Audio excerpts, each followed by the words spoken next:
பொண்ணுக்கு அம்மா அப்பா யாருமே கிடையாது. அவளோட பாட்டி தான் அவளை வளர்க்குறாங்க. அந்த பாட்டியும் ஒரு நாள் இறந்து போயிடுறாங்க.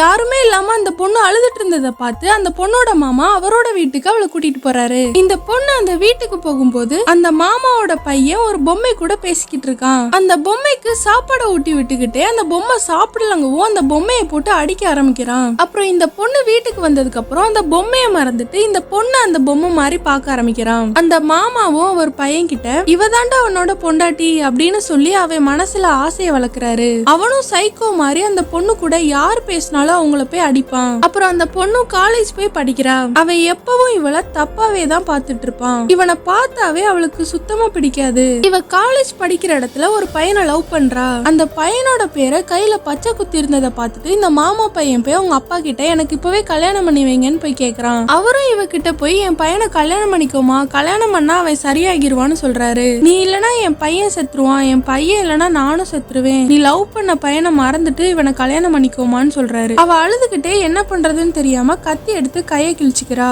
அப்புறம் ஹாஸ்பிட்டல்ல போய் அவளை சேர்க்கறாங்க. அப்ப அந்த ஹாஸ்பிட்டலுக்கு அந்த மாமா பையன் போய் நீ எவ்வளவு அழகு தெரியுமா, உன்னோட கையை எவ்வளவு அழகுன்னு தெரியுமா அப்படின்னு அங்க போய் அவளை ரசிச்சுக்கிட்டு இருக்கான். அவ அவனை பார்த்தாலே பயந்து நடுங்குறா. அவளுக்கு சரியாகணும்னு அங்க இருக்கிற சாமி எல்லாம் கும்பிடுறான். அங்க இருக்கிற டாக்டர் நர்ஸ் எல்லாரையும் அடிச்சு என்னோட நேகாக்கு சரியாகணும்னு சாமியை கும்பிடுங்கன்னு மிரட்டுறான். அவ அங்க இருந்து தப்பிச்சு அவ லவ் பண்ற பையனை தேடி போறா. அவ இருக்கிற இடத்த கண்டுபிடிச்சு அந்த மாமா பையன் அவளை தரன்னு வீட்டுக்கு இழுத்துட்டு வந்து அடிக்கிறான். என்ன கல்யாணம் பண்ணிக்கோ அப்படின்னு மிரட்டுறான். வேற வழியே இல்லாம அவ அவனை கல்யாணம் பண்ணிக்கிறா. கல்யாணத்துக்கு அப்புறம் வீட்டுக்குள்ள விறகெல்லாம் அடுக்கி அதுல பெட்ரோலை ஊத்தி அது மேல ஏறி நின்னு உன் மனசுல உன்னோட லவ்வர் தானே இருக்கான், நீ என்ன லவ் பண்ணவே இல்லல்ல, இப்ப நீ எனக்கு ஐ லவ் யூ சொல்ற, நீ சொல்லல நான் என்னையே கொளுத்திக்குவேன்னு கையில தீக்குச்சியோட அவளை மிரட்டுறான். அவளும் பயந்து அழுதுகிட்டே ஐ லவ் யூன்னு கத்துறா. அதுக்காகவே சிரிச்சுக்கிட்டே லவ் யூ டூன்னு சொல்றான்.